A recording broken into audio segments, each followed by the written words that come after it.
y no respirar bien. ¿Por qué? Uno hemos dicho la mucosa, lo otro le hemos dicho las válvulas nasales. Tenemos dos válvulas nasales. La nasal externa, que está formado, es esta parte donde nosotros le decimos narinas. Esta es una válvula. Si ustedes en los abuelitos ven esa válvula, se ve caído. Es como que cierras la puertita por todo lo que se pone laxo los tejidos, se cae la válvula nasal externa y por eso tienen obstrucción. Entonces, cuando nosotros vemos nariz, siempre hacemos este análisis de acá. Yo tengo que ver cómo está, yo veo cómo es el radius.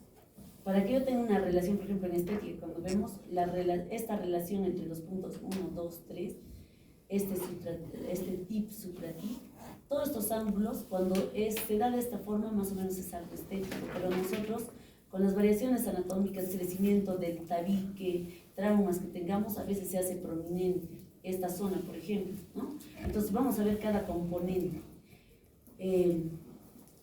Nosotros en la pirámide nasal, que primero vamos a hablar, tenemos componentes cartilaginosos, que son toda esta zona y esta zona. Este es el cartílago, o bueno, le ponemos el cartílago alar interno, para que no se confunda, les voy a poner como, se llama lateral interno. Le vamos a poner solo alar interno y esto le vamos a poner lateral superior, ¿ya? Los dos son laterales. El superior, como ven, se dispone en una inserción ósea desde los huesos propios de la nariz, la apófisis ascendente, y se une por medio de ligamentos hacia este alar. Es decir, de toda la longitud de mi nariz, los 2/3 es puro cartílago. Esto está conformado, el techo de esta zona nasal, de esta zona, es por este cartílago lateral superior. Y nuestras narinas, en parte, porque todo esto de acá, de este lado lateral, es puro fibroso, cartílago está más o menos acá. Entonces, la forma, tanto de esta narina como de este dorso, está dado por estos dos cartílagos. El tercio superior sí es hueso. Cuando nosotros tenemos fracturas de hueso propio de la nariz, está más o menos al nivel. Entonces, toda la pirámide nasal en el pecho está constituido por el hueso propio nasal, está por el cartílago lateral superior, ¿no? Y un poco también en la parte del techo por la apófisis ascendente de esta rama maxilar, ¿ya? Maxilar superior. En la parte de lo que es la entrada, el ingreso de la nariz, las narinas están formadas por este cartílago lateral, ¿no?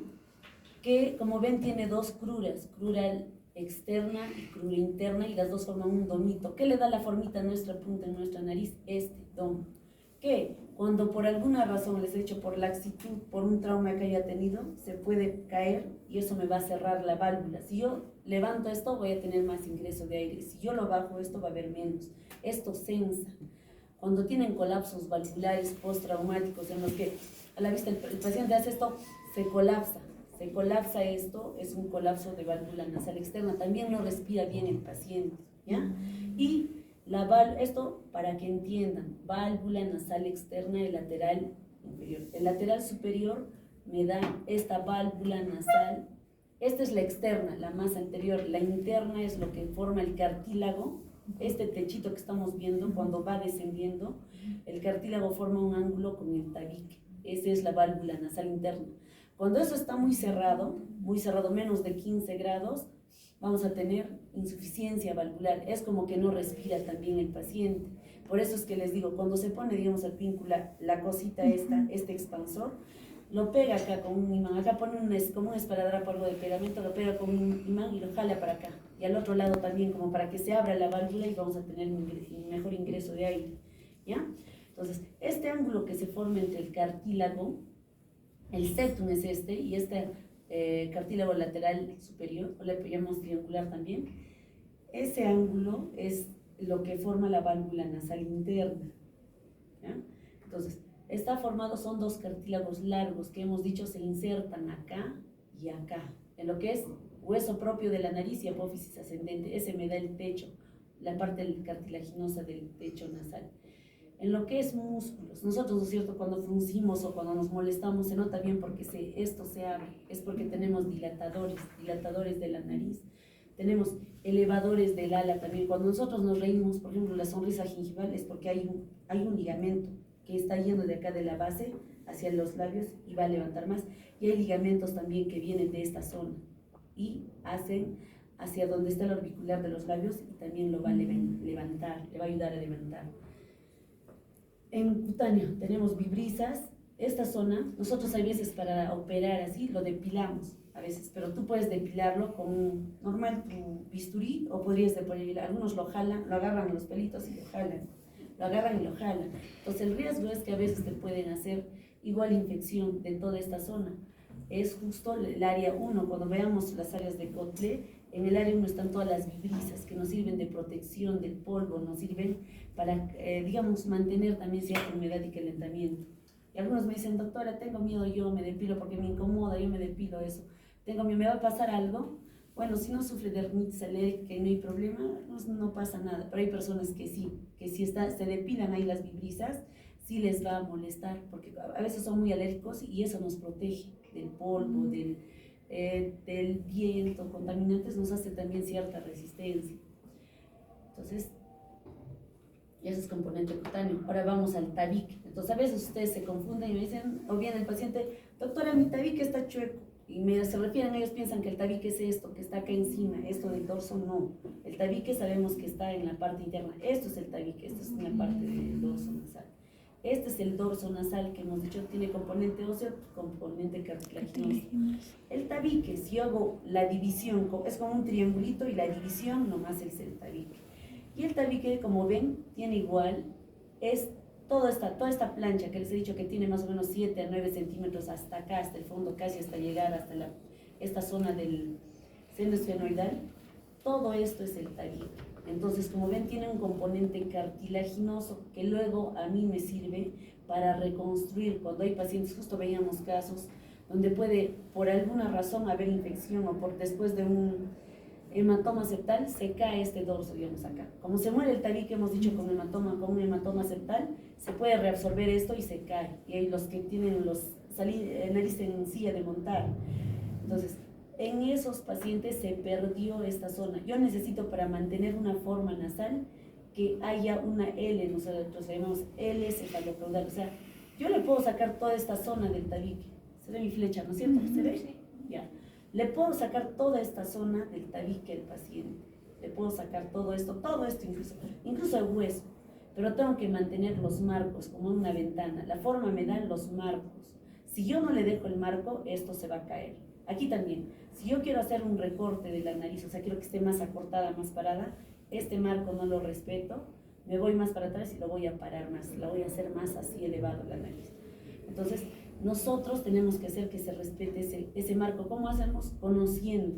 Si ustedes, digamos, por alguna razón el paciente después de un golpe se descuidó, no recibió antibióticos, no conocía y se infectó y se hizo un hematoma o un absceso, esto se reabsorbe. El hueso no, el hueso queda, por eso es que queda la silla de montar. El hueso permanece porque no se va a reabsorber, pero el cartílago sí cae. ¿Quién es el sostén de todo esto? Si yo tengo un marco, a veces no necesito sostén, porque a veces nos sacamos toda esta parte nosotros del hueso y lo dejamos solo mucosa, con mucosa pegado, ya que les he dicho está protegido por una mucosa, ¿no es cierto? Entonces, este tabique que divide en dos la nariz tiene dos componentes. Tiene un componente cartilaginoso, ¿ya?, que se llama cartílago cuadrangular, pero como ven tiene una colita que viene hasta acá más o menos. Entonces no es en realidad cuadrangular, tiene esta colita que justo divide a dos porciones óseas también. Esta zona es el vómer y esta zona es la lámina perpendicular del etmoides. Como todos sabemos, todo este hueso es el etmoides, que a partir de ese hueso en las paredes laterales también van a derivar el cornete medio y el cornete superior. En cambio, el cornete inferior es un hueso independiente, ¿cierto? Entonces, cuando hay espolones, espolón nosotros le llamamos, es como un pico de nuestro propio tabique hacia la pared lateral. Hay pacientes que si yo veo en una vista frontal del tabique, digamos, aquí está el tabique, aquí se inserta tanto la parte ósea como la parte cartilaginosa. Es como un carril, como del tren, hay una especie de embonamiento, es como un carril. En este carril va a crecer, tenemos puntos de crecimiento, que nosotros, por ejemplo, cuando operamos en niñitos no los tocamos porque si no, no va a crecer esa nariz y el tabique no se va a aumentar. ¿Qué pasa aquí como ejemplo? Cuando un paciente tiene su excavado todo esto, como dicen en lo que es una fascia adenoidea, paladar ojival, que dicen, no, no es así medio planito, sino esto está más metido hasta acá, digamos. La memoria de tanto ósea como memoria cartilaginosa va a hacer crecer normal, pero ahora la altura está acá, este no va a cambiar su altura, entonces con el crecimiento se va a dar una desviación por crecimiento, ¿ya? A veces los pacientes dicen, doctora, yo nunca me he golpeado, ¿por qué está mi tabique desviado? Puede ser que a esto ha crecido de más porque ha tenido respiración oral por acá. O también pues por cualquier golpe, incluso en el parto, hemos dicho, ¿no? En el parto a veces, como ustedes saben, ustedes todavía no han hecho ginecología, pero cuando vean, a veces los partos son traumáticos porque está mucho tiempo la cabeza del bebé, justo por eso tenemos las fontanelas, para que cuando hay una compresión, es como algo elástico que se hunde, así, hasta a veces hasta como que se transpone hueso con hueso, pero se junta bien. Y la cara también, a veces el niño nace todo plano, su cara que estaba aplastado mucho tiempo ahí, justo en el canal del parto. A veces ahí mismo se pueden dar las desviaciones septales. Entonces, este componente cartilaginoso me va a servir a mí de material y este componente óseo también incluso a veces lo usamos también de material. Esta parte del vómer es bien gruesa. Cuando nosotros van a ver que cincelamos piso nasal cuando hay una desviación con un espolón, que es un pico que sale de este hueso, van a ver que es más duro. En cambio esta lámina sale como algo delgadito, hasta parece cartílago y te confundes, pero lo tocas y es hueso. ¿Ya? Entonces, yo les voy a preguntar, y en sus bancos va a haber componentes del tabique. Entonces ustedes tienen que poner parte cartilaginosa, lámina o cartílago cuadrangular. Tienen que poner vómer y estos al menos tres principales, ¿ya? Lámina perpendicular. También pueden poner espina del maxilar, pero estos son los que más me interesan. Después, aquí está la división igual del cartílago cuadrangular, la lámina perpendicular. Aquí está la inserción. ¿Ya? Entonces acá me describen todo lo que hemos dicho, el cartílago alar. En esta zona, en el techo va a estar el triangular, que es lateral superior, este solo le dicen lateral inferior. Ahora, para que ustedes puedan entender cuando hemos hecho epistaxis también, esta es la nariz, esta es la narina, es la parte anterior. Esta división nos va a ayudar a entender muchas cosas, sobre todo en patología, para ubicarnos. Cuando les digo área 1, les estoy hablando de las vibrisas, área vestibular, el área que más vemos nosotros. Cuando hablo de área 2, hablamos de zonas variceales, donde está el plexo de Kieselbach, por ejemplo. El área 3 es el área donde está el techo nasal. En el área 4 es donde más están los espolones, y área 5 ya es más posterior, incluso previo a lo que es al esfenoides. ¿Ya? Entonces, ustedes me lo pueden poner con un nombre, si quieren me ponen 1, 2, 3, 4, pero me los describen. Otras veces yo les voy a preguntar, digamos, como ha venido ahora, a ver, díganme las áreas de Kotler. Entonces, dime cuál es el área 2. ¿Ya? Y a veces le digo, dibújalo todavía, ¿ya? Área 1, valvular, ¿no? 2, le vamos a poner, área 1, vestibular. 2, donde está la válvula. En esto nos podemos guiar, justo la dirección de esta válvula es el área 2, de la válvula nasal interna.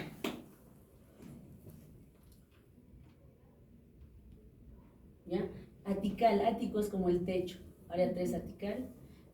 El área 4, turbinal anterior y turbinal posterior. Entonces, ahora vamos a pasar a las paredes externas, paredes laterales. Como en toda fosa nasal van a ver en las paredes laterales están los cornetes o turbinas también. Los cornetes, al igual que toda la mucosa del tabique, va a estar inerva o va a tener la mucosa nasal. Solo que la mucosa del cornete es con mucha más vascularización. ¿Ya? Tenemos cornetes y meatos, y esto también es la pregunta que siempre les digo. Descríbeme quién desemboca en el meato medio. A ver, ¿quién me dice ahorita? A ver, dime. Seno frontal, los segmentales posteriores. No, anteriores son. Entonces ya fallaste. ¿Quién? Alguien más rapidito así que me diga. Meato medio. Seno frontal, seno maxilar y cilias segmentales. Ya, entonces los tres. Aquí en el dibujito, espérame, dime tu apellido para que no me olvide. Si no va a ser en vano. Me mandas la lista para que yo lo tenga en el drive y para que ahí no me les coloque más así. ¿Cuál es tu apellido? Delgado. ¿Delgado? Sí. Ya. No hay otro Delgado, ¿no? Ya. Acá te voy a poner +5. en todo el pasito hay un 10%, les han pasado el sílabus, ¿no es cierto? Sí, Hay un sí. 10% de participación. Acá te voy a poner más 5, o sea, en la participación, más 5, más 5, y voy a ver cómo para que se haga más, para que estemos participando más, ¿ya? Más interactivo. Entonces, todo lo que ven ustedes en amarillo, justo es lo que ha descrito. Recuerden, para que vean siempre los drenajes, cuanto más anterior es más abajo. En la parte más inferior está por el conducto nasolacrimal. El conducto nasolacrimal, como ustedes ven, ustedes tienen dos canúnculas, dos puntitos ahí en el ojo. Todas nuestras lágrimas, hemos dicho, se va a ir hacia la nariz, por eso es que moqueamos cuando estamos llorando, ¿no es cierto? Y todo se desemboca en el meato inferior. Entonces recuérdense, lacrimal al meato inferior. Todo lo que esté más anterior, que en este caso acá está el seno frontal, el moidales anteriores, las celdillas y el maxilar, todos van al meato medio. Y la parte más posterior, bueno, todos los posteriores en el superior, como un diagonal va ascendiendo. Acá va a ir las celdillas etmoidales posteriores y va el esfenoides. Entonces, más o menos recuérdense del dibujito y sería bueno que lo tengan ya dibujado para que se les quede. Pared lateral. El cornete inferior, que es un hueso independiente. El cornete medio, que deriva de lo que es el etmoides. De aquí, para destacar lo más importante, les he dicho, la mucosa, lo que lo recubre es muchos más vasos sanguíneos que incluso los vasos sanguíneos del tabique. Es bien vascularizado y el cornete es muy importante para calentar el aire. Si no hay cornete, yo no puedo, por ejemplo, eliminar. Si está muy grande, yo no puedo decir, lo voy a cortar el cornete. Les decía en delante, si yo no tengo cornetes, yo necesito resistencia para que se caliente todo. Si yo no tengo cornetes, hay un síndrome que vamos a ver seguro en algún momento, se llama síndrome de la fosa nasal vacía, la cual, por ejemplo, es en pacientes que tienen tumores o han tenido algún problema donde hemos tenido que limpiar todo. Por ejemplo, un muco, que se ha llegado acá, necrosado todo este paladar, se ha llevado todos los cornetes y hemos limpiado toda una limpieza pero amplia, y el paciente tiene toda esta su cara, tú lo ves normal, y aquí cuando tú ves con una endoscopia adentro no hay nada. Ese paciente, o sea, ustedes dirán, respirará mejor porque tiene mejor espacio, ¿no? Pero no, ese paciente siente que no respira porque no se calienta el aire. Yo les he dicho, el cerebro capta o sensa cuando el aire está tibio, cuando es un aire de calidad. Si no, es como que no sensa. Entonces, es como que no respira, y los pacientes dicen, es que no respiro, pero tú ves un hueco ahí grande. No respira el paciente porque no es una mucosa normal, porque no hay resistencia también. Entonces, en la pared lateral me importan mucho los cornetes, y además, porque en la pared lateral, ¿qué nos han dicho? Hay cornetes y hay zonas donde desembocan, que están aquí, el meato inferior. Aquí está el meato medio que hemos descrito, ¿no es cierto? Frontal, bien, del maxilar de la pared lateral, y acá los etmoidales anteriores. Y el superior, miren, de acá de frente viene hacia acá, como el meato, y los etmoidales posteriores. A veces hay muchas variantes, a veces solito el esfenoidal cae solito, ya no va hacia el meato inferior. A veces de ahí mismo solito está cayendo, ¿ya? Y para acá el agujero esfenoparético, no, pero lo que me importa es esas estructuras. Pero acá también la pared lateral, como acá dice, el hueso lacrimal, que también va a ser, cuando hacemos cirugías endoscópicas, también es una referencia buena, porque es bien duro y grueso, ¿ya? A veces acá tenemos que perforar para encontrar el conducto nasolacrimal, porque viene desde acá, desde arriba, conducto nasolacrimal hasta acá, desemboca. Entonces hay pacientes que un accidente, infección, lo que sea, se tapa el conducto y lagrimean todo el tiempo. Entonces, ¿qué hacemos nosotros? Rompemos acá, encontramos el conducto nasolacrimal, no solo es conducto, tiene un saco donde se almacena y luego cae hacia acá la lágrima. Entonces, rompemos este hueso, encontramos el saco, le ponemos una sonda desde el ojito hasta el saco, ya no respetamos la vía normal que es hacia el cornete inferior. Encontramos el saco, lo dejamos unos 3-4 meses la sonda, hasta que se tunelice, se hace un túnel, y por ahí ya va lagrimeando el paciente. Eso. Irrigación arterial, ¿ya? Es importante que distingan cuál es de carótida externa y cuál es de interna. La mayoría, el sangrado más, digamos, terrible, que es difícil de controlar, va a ser un sangrado posterior, porque es difícil nosotros que encontremos la esfenopalatina y podamos cliparla, clamparla o ligarla. ¿ya? Entonces, cuando nosotros tenemos un sangrado abundante, a veces es necesario entrar a la sala de operaciones. La verdad sería ideal, pero es difícil encontrar y clipar esta arteria. De esta arteria, ¿ya?, que viene de la carótida externa, va a derivar la dorsal de la nariz, que ahorita la vamos a ver, y también la oftálmica. Nosotros, en las epistaxis que tenemos, ¿ya?, también les voy a preguntar la vascularización, sobre todo cuando tengamos epistaxis. Les he dicho, plexo de Kieselbach, incluso vienen ramitas de la esfenopalatina, ¿no? Y que hemos hablado ya la otra vez, y manejo de epistaxis. Entonces, de acá que quiero que recuerden, ustedes siempre, la mayoría va peso, ¿cómo es? Vena, arteria, ¿no? Nervios, sí, nosotros es un van. Entonces, aquí también igualito va. Generalmente, casi junto con la etmoidal anterior, ustedes cuando yo hago una reducción de fractura nasal van a ver que pongo anestesia en la zona donde voy a tocar, donde voy a mover o donde voy a presionar, y pongo adentro. Por dentro yo lo que trato de agarrar es el nervio, lo que es igualito el etmoidal anterior. ¿Por qué? Si yo agarro el nervio que está acá, sin agarrar el vaso, porque siempre estoy aspirando y le pregunto si está con taquicardia o no el paciente, yo voy a bloquear toda la pared media del tabique y voy a bloquear también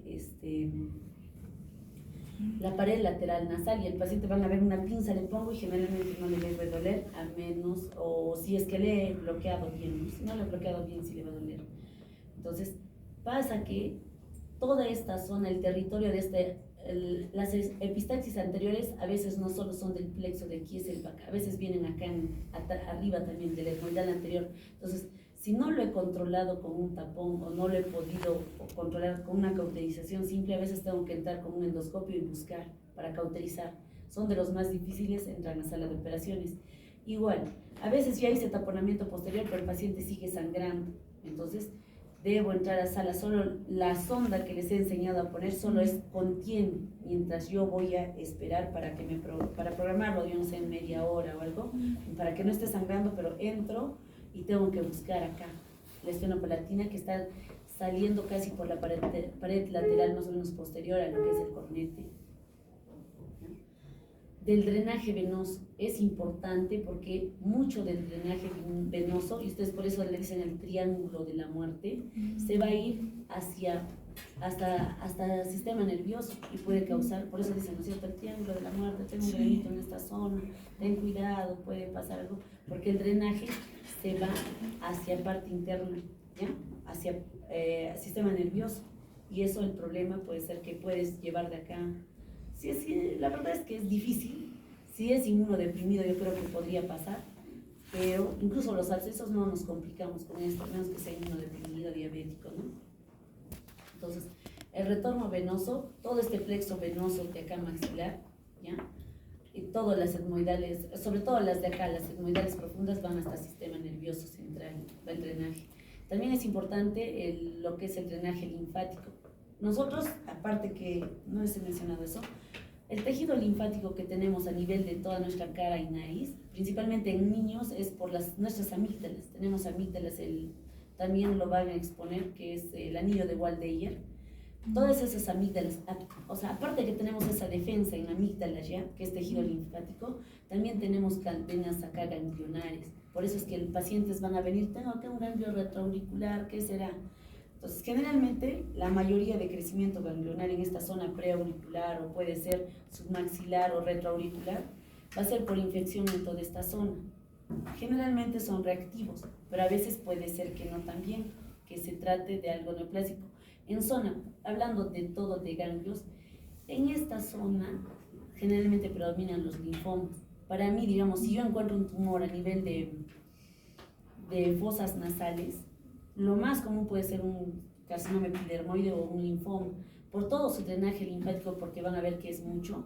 Generalmente cuando yo veo un tumor, digo, oye, ojalá que sea un linfoma, porque es más fácil de tratar, porque los otros son bien malos. Porque ahí las quimio, la verdad, recidivar, pero en los otros, el epidermoide así, son terribles. Entonces, muchas veces, por la característica o por la cantidad, generalmente hay linfomas mucho en esta zona, ¿ya? Por eso van a ver ustedes, hay pacientes, alguna vez han visto con cuellos bien anchos, así crecidos. Esos pacientes pues son los linfomas, que a veces puede ser zona de partida. En nariz, a nivel de nasofaringes, en muchos se pronuncian mucho, nos tapan la respiración, ¿ya? Luego, en inervación, les había dicho lo que más me gusta bloquear, por sobre todo, cuando voy a hacer, digamos, una cirugía, una rino o cualquier cosa de acá, drenajes, lo que sea, voy a bloquear siempre este infraorbitario. Y ustedes van a ver, de quién viene, del trigémino.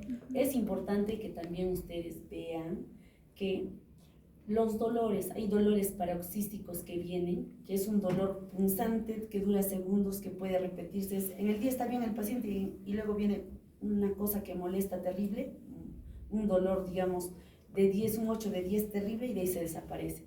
Esos dolores paroxísticos usualmente pueden ser de este trigémino. Entonces, generalmente los dolores son a nivel justo de la zona. Ustedes saben que tiene 3 ramas, ¿no es cierto? Entonces puede ser al nivel de la zona oftálmica, ¿ya? Puede ser en esta zona media o en la zona mandibular. Entonces, de esta parte lo vamos a relacionar, por ejemplo, con cuando haya cualquier cosa que esté irritando el trigémino, vamos a ver también ese tema importante por dolores, porque el paciente viene, me duele, me punza, todas las características nos dice, y luego le hacemos todos los exámenes, no tiene rinorrea, no, en la tomografía todo está limpio y probablemente sea por alguna irritación del nervio. Entonces, no todo dolor a nivel aquí puede ser una sinusitis, puede haber otras cosas, por ejemplo esto, que no se inflama ni siquiera nada el paciente, pero podría ser. Ya, a ver, de esta zona que otras más. Aquí quiero que vean, hay una unión importante. En esta zona de la cara, sobre todo para senos paranasales, aparte del dolor, el dolor, la mayoría, ustedes saben, hay dos cosas que tienen que diferenciar bien el dolor, ¿no es cierto? O en lo que es inervación. Hay una parte que es motora acá, inervación motora, que la da ¿quién? Facial, ¿cierto? Pues se le cae la cara cuando se le da eso. Y hay una parte sensitiva, el trigémino es más sensitivo, por eso es dolor, ¿ya? Y facial. Ahora, el facial relacionado con nosotros está pasando por esta zona. Y hay una ramita que se une del facial con una parte del trigémino y forman acá una ramita, ¿ya? Que va a venir a inervar también parte del lengua. Entonces, hay una unión que nos va a importar, porque vamos a ver cuando nosotros operamos oído. En oído es importante el facial. Por ejemplo, ahora tenemos un paciente con una otomastoiditis crónica que ha hecho parálisis facial. Probablemente tenemos varias rodillas que pasan por el oído. Probablemente se ha irritado, espero nomás, porque ojalá sea reversible, porque hay veces por un colesterol o lo que sea, a veces se pierde ya toda la inervación facial. Entonces, en esta zona, probablemente en las prácticas o cuando vengan otra vez les voy a preguntar todos los pares craneales, porque tienen que saber bien este quinto, ¿ya? Tanto por el dolor paroxístico, por su inervación y por las uniones que van a tener, uniones, por ejemplo, con el facial, que va, ¿a quién te inerva? Solo tiene inervación, o sea, ¿esto solo es sensitivo? O también por acá, si ustedes lo relacionan con otro, con, digamos, para salivación y todo, ¿quiénes a ver inervan? Para cialorrea, Hipogloss.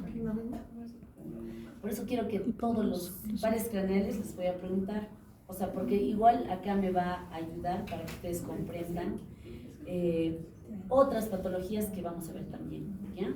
Entonces, de aquí, trigémino y facial. No les voy a pedir específico el nasal, la rama nasal interna me va a inervar, es porque se van a olvidar. Infraorbitario, etmoidal, aquí, etmoidal anterior y posterior para bloqueo, para mis fracturas, para reducciones, y uniones de facial con trigémino u otras ramas, ¿ya? Y en esta zona ya también sensorial, porque otra cosa es sensitiva y otra parte es sensorial, ¿no? En sensorial les voy a preguntar lo del lengua, cómo es la parte sensorial del lengua. Entonces, este nasal externo hemos dicho del trigémino, ¿no? Este supra-infra poco los bloqueo, pero a veces me van a ver que los bloqueo para las reducciones de fractura.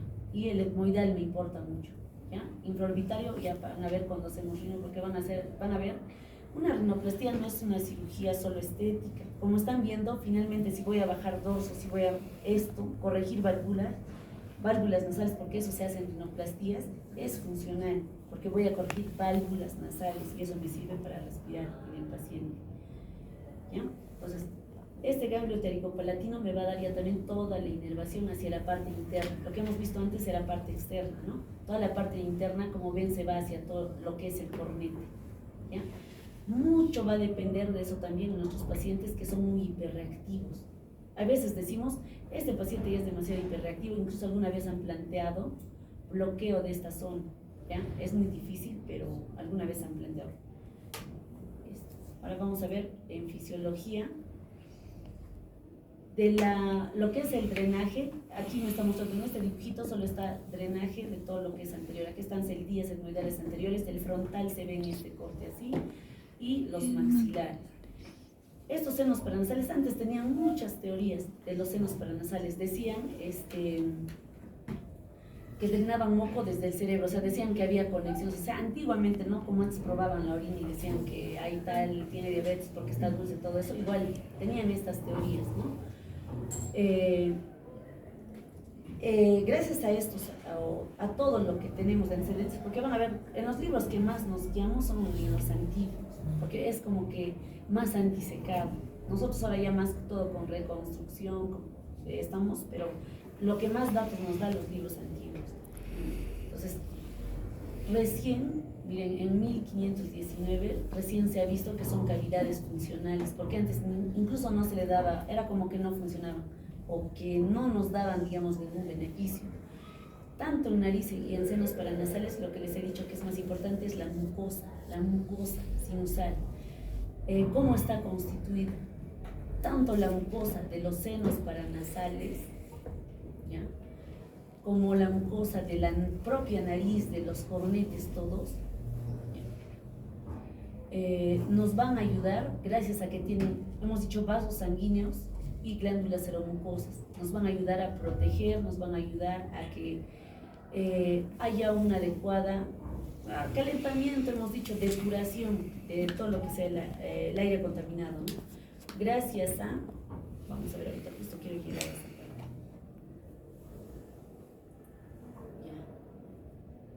Gracias a que va a haber una circulación de todo lo que es el aire. La circulación se da de esta manera. Entra el aire, va a tener contacto con la mucosa. Como ustedes ven, los cornetes me ayudan a ampliar la mucosa. Digamos, aquí yo podría tener, digamos, 20 metros cuadrados, ¿ya?, si yo estiro toda la mucosa, digamos, porque no es así. Si el cornete, toda la mucosa está dando vuelta, me amplifica el doble el recorrido. Y eso, al contacto del aire, tanto con los vasos sanguíneos y toda la mucosa, va a cumplir esas tres funciones que hemos dicho, ¿no es cierto? Era calentar, humedecer. ¿Cómo es la circulación? Entre el aire, viene por estos conductos, entre el aire hacia esta zona, igual tiene contacto con toda esta mucosa, igual en el seno frontal. Todo el aire que va a ingresar va a servirme para todas las funciones que hace, que es resonancia, calentamiento, ventilación, drenaje. Vamos a ver acá. Entonces, gracias a que a las glándulas mucosas que tienen y a los vasos sanguíneos. A ver, vamos a ver. Nos va a regular la temperatura y nos va a dar humedad. Gracias a que a los ostium que tenemos acá. ¿Cuáles son los ostium? Si ustedes ven en esta tomografía, vemos techo, ¿no? El techo del seno maxilar y el piso de la órbita. El ostium del seno maxilar está más o menos por acá. Si yo tengo un tumorcito, hipertrofia de algo o de la mucosa hecho que se bloquee esto se va a llenar de moco. Igual en este lado. Aquí tenemos el cornete medio. Como ven, el más predominante y grande es el cornete inferior, por eso tiene más área. En estos cortes igual cornetes, y aquí vemos algo ya de celdillas etmoidales, y a veces hay otras celdillas que se aumentan, que son ya variantes anatómicas. Entonces, en esta tomografía podemos ver cómo este es el meato medio en esta zona, van a venir drenaje de acá, en este caso digamos del frontal, y aquí está el maxilar. Es delgadito, a veces por alguna situación se tapa y se va a tapar solo esa zona, que sería los que hemos mencionado, frontal, maxilar y etmoidales anteriores. La apófisis uncinada está más o menos así a este nivel. Yo cuando voy a entrar y voy a abrir el seno paranasal, digamos una cirugía endoscópica, van a ver que nos sacamos parte de la apófisis uncinada para que esto quede más abierto y tratamos de ver hacia el inferior y para poder limpiar. Entonces tenemos casitos, por ejemplo, aquí, que se origina en tumores. Hay muchos pólipos a veces o a veces puede haber papilomas invertidos. El infundíbulo es como un tubito que vamos a ver ya a la salida. Esta viene la salida, se va a unir. Hay un complejo que les voy a presentar ahorita, se llama osteomental, que está formado por esto. Esto justo es el complejo. Está formado, aquí está el meato medio, está el cornete medio aquí al frente, el infundíbulo, vamos a verlo acá como un gráfico. Este es apófisis uncinada, este es el meato, en esta zona es el infundíbulo, viene de acá el frontal. Toda esta zona se llama complejo osteomeatal. Si aquí hay una obstrucción, el paciente va a hacer una sinusitis solo de ese lado, unilateral. Por ejemplo, un tumor, que les había dicho. Acá podemos aprovechar. Este complejo osteomeatal, por ejemplo, aquí, ¿qué está pasando? Está viendo hipertrofia de este cornete, está muy grande esta zona, ¿no? Es como que estaría neumatizado algo, o neumatizado, ¿qué significa? Que está a veces puede haber uncinadas neumatizadas, quiere decir que se ha llenado de aire. Neumatizado significa que tiene aire, así como este maxilar. Estas celdillas están neumatizadas. Las celdillas, por ejemplo, en esta zona, en mastoides, también les voy a decir, están neumatizadas porque también tienen aire. A veces pasa un defecto que este cornete se neumatiza. ¿Qué significa? Que en vez de ser así un hueso delgado, plano, se pone como un huevito, o sea, se hace como una bolita y tiene aire, y eso nos va a causar también obstrucción de huesos nasales. Acá parece que sería una uncinada neumatizada. Entonces, ese complejo que les he dicho, todo lo que está en esta zona, este complejo que viene de acá, viene el drenaje de acá, es importante porque me va a ayudar a que toda esta parte anterior de senos paranasales se puedan drenar. Ya, a ver, vamos a ver. Es importante que sepan que de acuerdo a la característica que hemos visto, el epitelio pseudoestratificado, cilíndrico, ciliado que tiene todas nuestras fosas nasales, el movimiento de los cilios tiene un orden en cada seno paranasal. Según la teoría de este profesor, dice que, por ejemplo, las celdillas etmoidales, les he dicho, es como una escobita. Si esto es el seno, digamos, frontal, su drenaje es diferente. Los cilios, digamos, tienen dirección, habíamos dicho. En el seno frontal, ahorita vamos a ver con la diferencia, viene como en una especie de antihorario y todo se va para allá. Digamos, yo estoy acá, puedo irme para allá o para allá, pero nunca me voy a ir así de frente cruzando por acá. Tiene su dirección, tiene su orden. Entonces, según ese autor, por ejemplo, el drenaje, así, miren, este es el orden. Por ejemplo, en el seno maxilar, de este punto parte todo el drenaje y los cilios barren en esta dirección. Y viene por acá y sale todo el moco.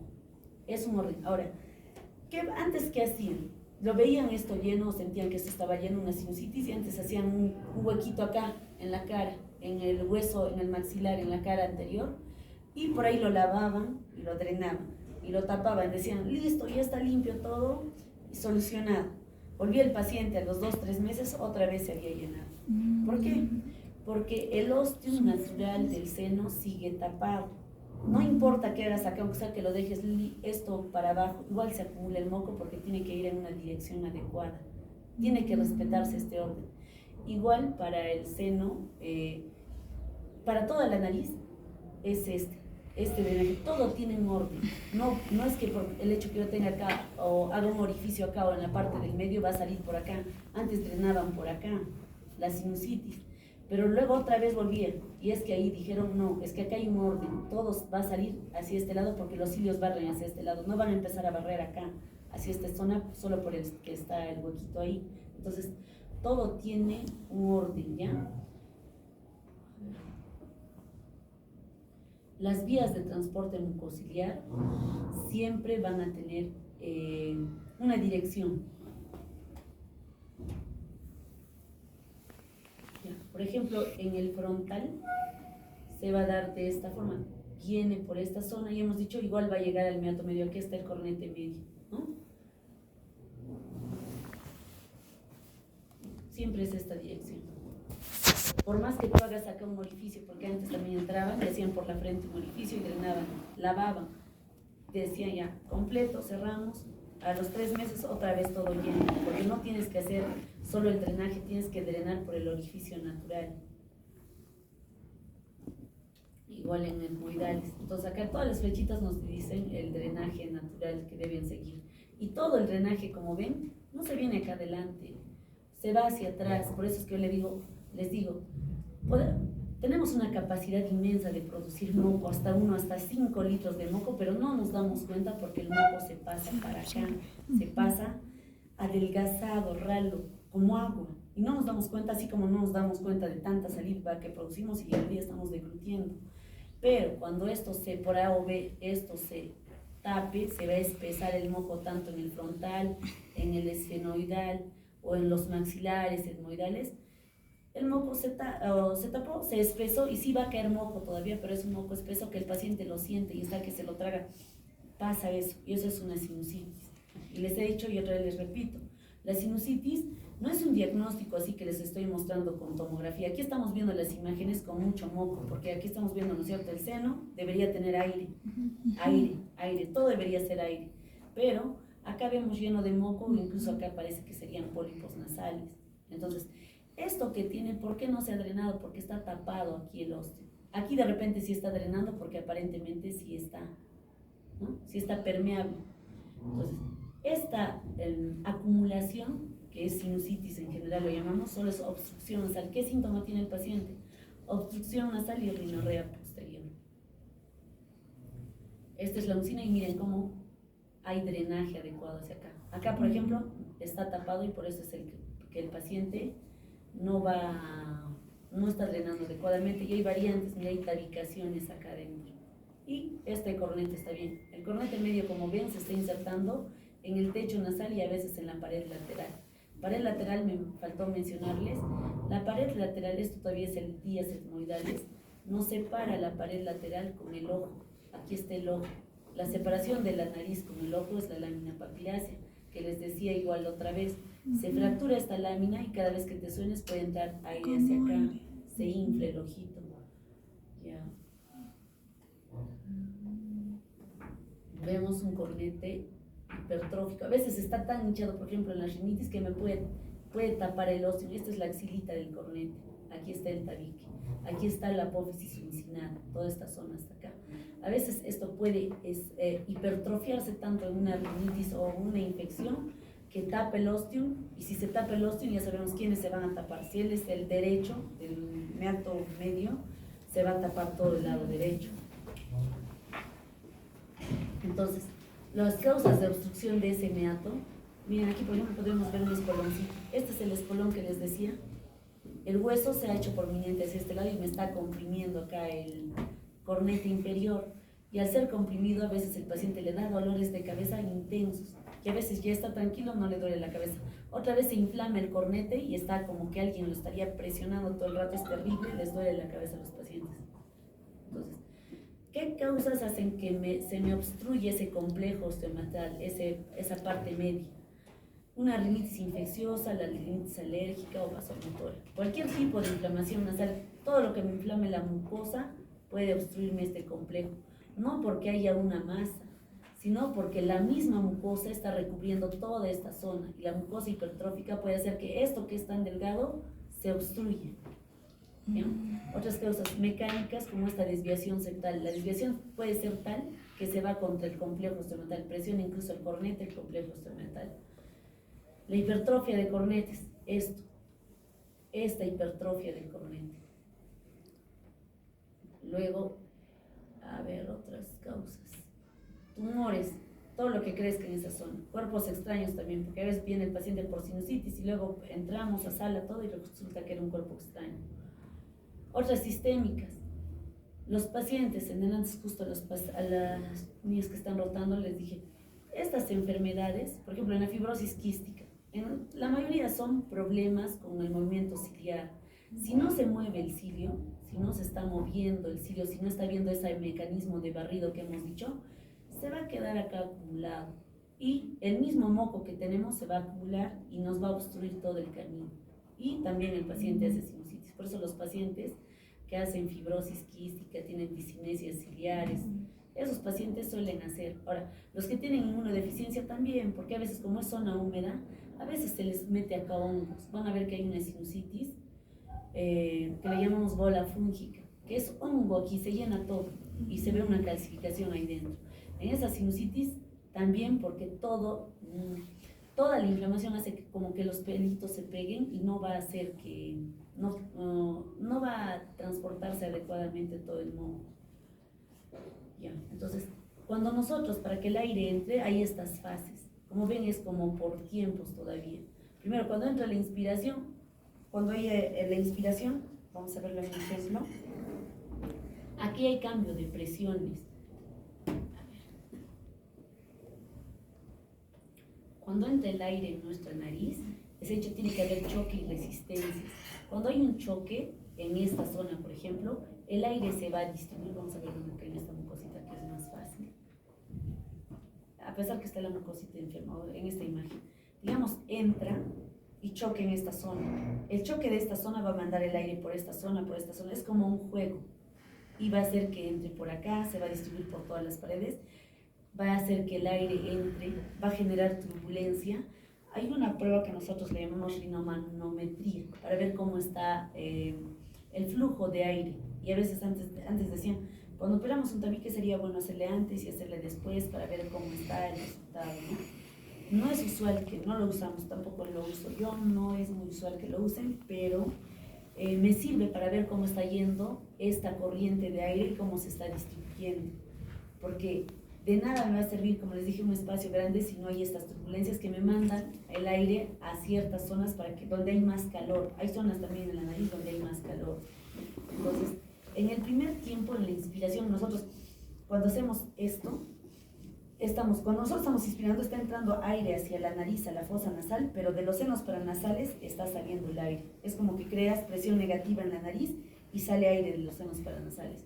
En el segundo tiempo, lo que va a pasar es que, yo les he dicho, en senos paranasales y en el oído tienes que jugar con presión atmosférica, porque la presión atmosférica nos va a ayudar a que haya este movimiento de aire. Entonces, a ver, acá dice, la presión se hace igual a la presión atmosférica. Ustedes saben, cuando nosotros estamos acá a cierta altura, que estamos a 3.000 metros sobre el nivel del mar, la presión que ejerce todo el aire que está por encima de nuestra cabeza, ¿no? Todo lo que está por encima es cierta presión sobre nuestra cabeza. Cuando nosotros nos vamos a Lima, te bajas estos 3.000 metros, toda esa presión de aire que has bajado a los 3.000 metros se va contra todo, senos paranasales y contra tímpano. Entonces, tú vas en un vuelo rápidamente, estás de bajada, te has puesto todo ese peso, toda esa presión, tanto sobre tu tímpano, tanto sobre los senos paranasales. Entonces, sobre el tímpano, por ejemplo, que es más fácil de ejemplificar para que lo entiendan, la presión de aire sobre el tímpano, parte externa acá, está generando todo esto, hace que se presione contra el oído medio. Pero si nuestra trompa de Eustaquio, si está bien, lo que va a hacer es meter aire hacia adentro del tímpano y le va a igualar las presiones. Presión fuera del tímpano igual a presión en oído medio. Entonces no va a doler, ¿ya? Por eso nos dicen mastica, chicle, todo eso para que se abra y se cierre y se meta. Y haya buena presión de aire ahí con esta presión. ¿Qué va a pasar en el paciente que tiene obstruido esto? El ostium, que en el ostium, para ejemplificar, sería la trompa de Eustaquio, se obstruyó. No va a haber ingreso de aire, entonces el paciente que va a tener dolor, porque el tímpano duele cuando se distiende por las fibras que tiene, el tímpano va a doler. Igual pasa con esto. Cuando nosotros inspiramos, hacemos una presión positiva mayor acá, mayor en la fosa nasal. Entonces, esa presión positiva mayor, antes de que nosotros inspiremos, había presión igual de la nariz con la presión de los senos paranasales, estaba normal. Pero cuando vas a hacer mayor presión en la nariz, va a ingresar de mejor manera, ¿no es cierto? El aire. Luego cuando nosotros relajemos y hacemos inspiración, baja la presión y vamos a hacer de los senos paranasales ya también que salga el aire. Entonces va a haber un movimiento con eso. ¿Qué pasa si el ostium va a estar cerrado? No va a haber ese movimiento. Por eso es importante la respiración en la nariz, porque me va a hacer incluso cambios de presiones y va a hacer que juegue todo esto. Toda nuestra cara está jugando y el aire va a estar calentándose. ¿Qué pasa con el niño, con el paciente con rinitis alérgica en el que no pasa este juego? Va a tener problemas porque no está pasando el aire se va a pasar solo por la nariz ahí de frente. No va a haber ese juego de presiones. No funciona el seno paranasal. A ver, acá qué me falta. Entonces, en el tercer tiempo, ya en el comienzo de la expiración, aumenta la presión y lleva la entrada del aire ya también a los senos paranasales. Ya, a ver, esto lo vamos a dejar. Teorías funcionales. Nosotros, cuando un paciente canta, se ayuda gracias a sus senos paranasales porque son cavidades de resonancia también. Si están limpios, es por eso, si está esto tupido, nuestra voz también sale diferente. Función respiratoria, en lo que hemos dicho, humidificación, amortiguador de cambios de presión, defensa. ¿Ya? Olfatorio, retrocedemos acá, me ha faltado eso hablar. En el techo nasal, más o menos en esta zona, nosotros tenemos mucosa olfatoria. ¿Ya? Hemos dicho, si la mucosa se engrosa en el techo nasal, sea por rinitis o lo que sea, me va a tapar esas vellosidades que tenemos acá, nuestros microcilios que tenemos de la zona olfatoria, y el paciente no va a sensar igual el olor. Ustedes saben que el sabor depende mucho del olor. El paciente que tiene problema de olfacción tampoco va a tener buen sabor. El sabor mucho depende de esta zona olfatoria. No se puede llegar a una adecuada, digamos, a que testes bien el sabor si es que no vas a tener bien esta zona olfatoria. Entonces, ¿qué hacemos? En los pacientes que tienen hiposmias, generalmente lo que primero hacemos es desinflamar y mejorar todo esto de senos paranasales, toda la mucosa nasal. Tal vez podríamos mejorar con eso lo que es la sensación de olfacción en los pacientes. Ahora, por ser cavidades huecas reducen el peso del cráneo. ¿Ya? Mecánica también, al ser cavidades huecas, nos van a proteger del trauma y nos hace aislar también el calor, no se va a calentar fácilmente por ser cavidades huecas. Humidificación, hemos dicho, miren, desde 250 casi acá hasta medio litro se produce el día y hemos dicho que todo esto se drena y nos lo tragamos. ¿Ya?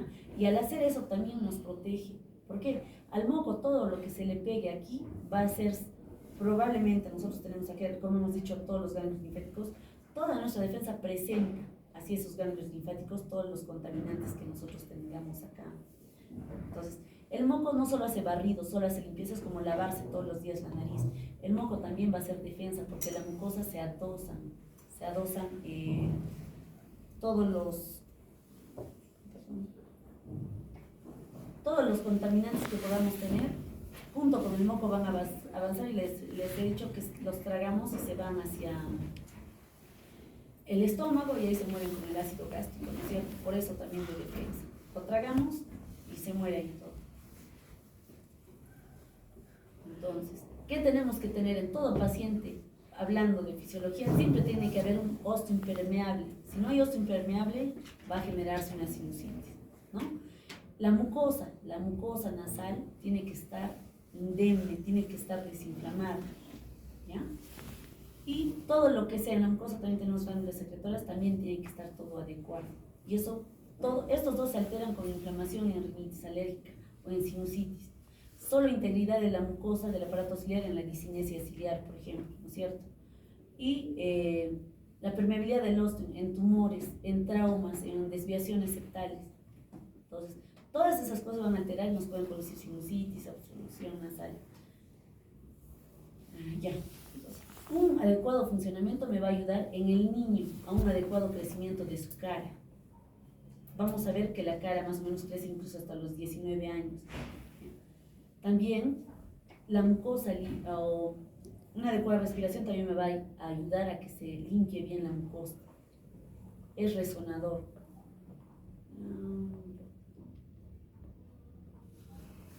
Humidificación, gracias a las glándulas que tiene y células caliciformes. ¿ya? En lo que yo les decía, ¿se acuerdan del ganglio pterigopalatino que les estaba hablando? A veces tanta producción de moco, tanta producción, vasodilatación, aumento de moco, ¿ya? Es por culpa del parasimpático. Incluso decían hay que bloquear esto porque es mucho que se critican los pacientes, es difícil el tratamiento. Los pacientes que tienen mucha vasodilatación suelen en la noche, justamente las rinitis alérgicas tienen mala calidad de vida. Entonces estaban planteando como bloquear esta zona, pero por el momento todavía no estamos haciendo solo los tratamientos que ven que son lavados nasales y corticoides, más trabajamos en mucosa nomás. Cuando van a ver que hacemos las curaciones, usamos mucho vasoconstrictor, van a ver que usamos anestésico, que es lidocaína con epinefrina. Yo le coloco la lidocaína con epinefrina en la mucosa y se destapa la nariz de los pacientes. Los descongestionantes justamente los usamos por generar esta vasoconstricción. Cuando nosotros generamos vasoconstricción en la mucosa, por ejemplo, de los cornetes, lo que hacemos es, como hay vasoconstricción y tiene mucho vaso sanguíneo el cornete, se desinfla, porque como hay vasoconstricción, los vasos se hacen más pequeños, se desinfla y el paciente va a tener mejor ingreso de aire. Ya la mucosa también hace atemperamiento, por lo que hemos dicho, es como un sauna, entra a la nariz y todo se va a calentar y va a ser caliente hacia la garganta. Y defensa, en toda esa mucosa tenemos, cuando el epitelio está íntegro, ¿no es cierto? Hay macrófagos, al igual que en la saliva tenemos también lisocima, ¿ya?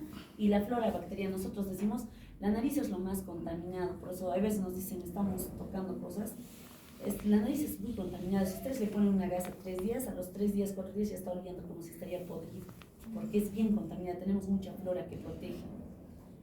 Pero tiene que estar en cierta cantidad, porque si se pasa, hay mucha sobrepoblación de flora, también nos va a generar problemas. ¿Ya? Entonces, está constituido, hemos dicho, por células ciliadas, por glándulas caliciformes. Es el epitelio pseudoestratificado, porque parece estratificado, pero no es estratificado, ¿no es cierto? Aquí está la zona basal. Tenemos, ¿no?, sus células basales y sus epitelios. El osteo. Siempre va a haber una zona, un poco de transición, ¿ya?, en la mucosa nasal y sinusal, pero finalmente es casi lo mismo, el comportamiento es muy similar. En el osteo tenemos todos los vasos sanguíneos que les he dicho que calientan, desaparece un poco, hay menos en el osteo, porque imagínense, se vasodilata, cada rato se taparía el osteo. Y hay menos glándulas seromucosas también. A ver. Entonces, las vías, como les he indicado, ahora vamos a avanzar un poco. Las vías las estoy repitiendo como ya les había indicado hace rato, ¿ya? En el seno frontal solo van a seguir, para que no se olviden, no va a haber otro drenaje más que la vía natural que tiene. El osteo natural tiene que permanecer. Si ustedes hacen un tratamiento y no mejoran este osteo, de nada sirve. El seno frontal es de esta forma, es más o menos en antihorario y en esta zona en horario, ¿no? Es de esta zona. Entonces, así es como se da el movimiento ciliar. Se da más o menos así en estas onditas, de forma que avance el moco hacia el osteo, siempre hacia el osteo. De toda la zona nasal, hemos dicho la pared lateral, Aquí está el cornete inferior, es como una sombrita nomás, la apófisis funciforme, el cornete medio, todo esto es como si fuera, Pómer es parte del tabique, esto es el tabique. Entonces, para que funcione todo, tiene que haber indemne esta conformación. Si yo tengo un problema donde este pómer tiene un espolón y está comprimiéndome el osteo, no va a salir adecuadamente el moco, se va a producir una sinusitis, ¿ya? Si acá se ha hecho un corte en la apófisis funciforme, va a haber una mejor visión para nosotros. Entonces, cuando nosotros hacemos aperturas de osteo en la sinusitis, rompemos un poco las funciformes, dilatamos un poco la pared lateral para que pueda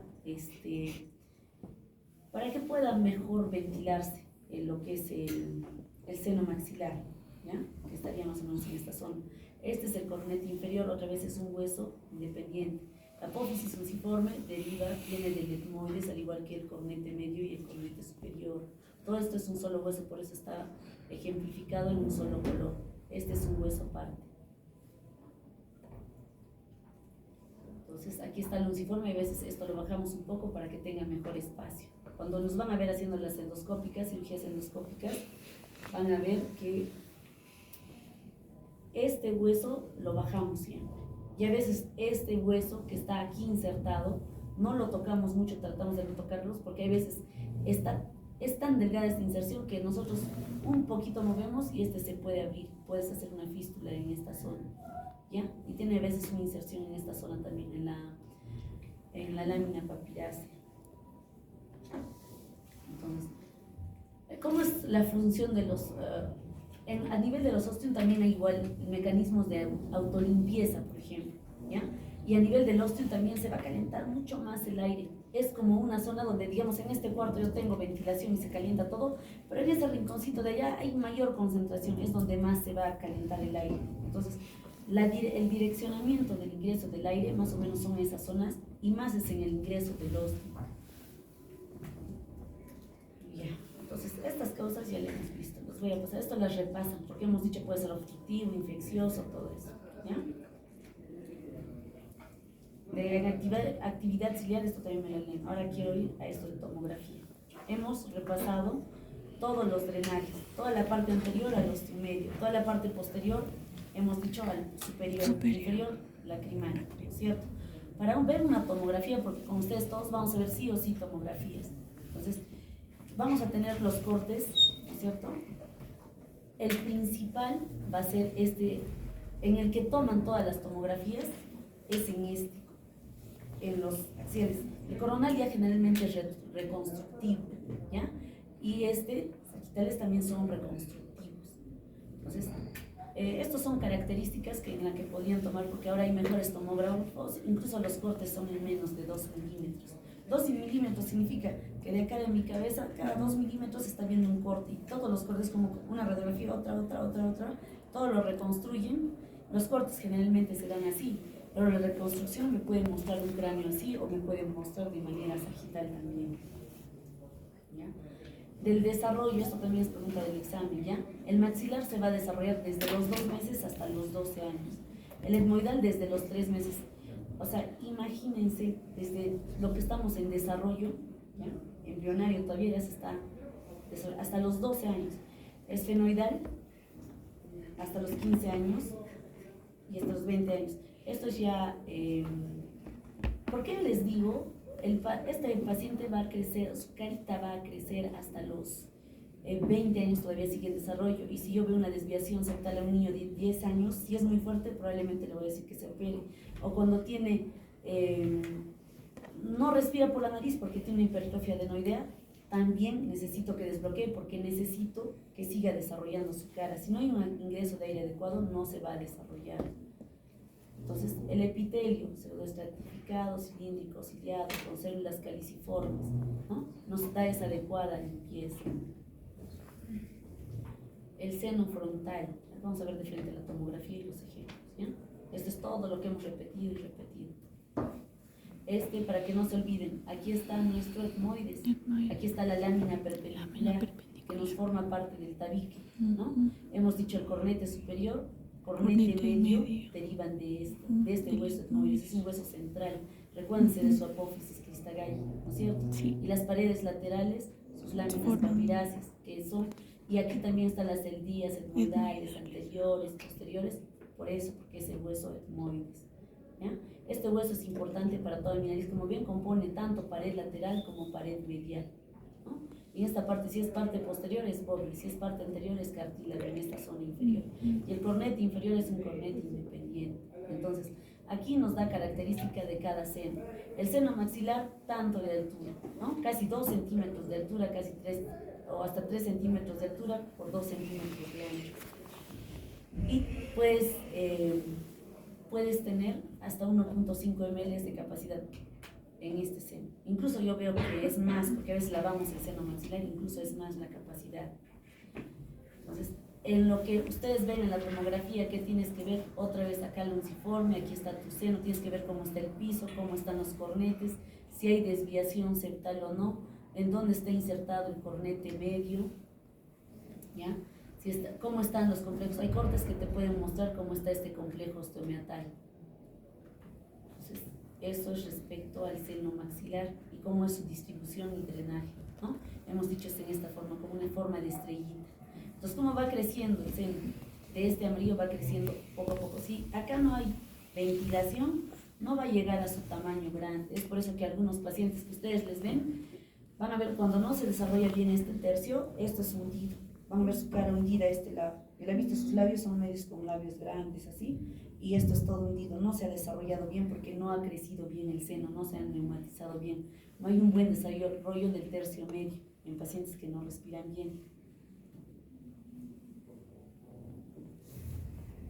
Hay variantes anatómicas también que vamos a ver, incluso vamos a ver tumores.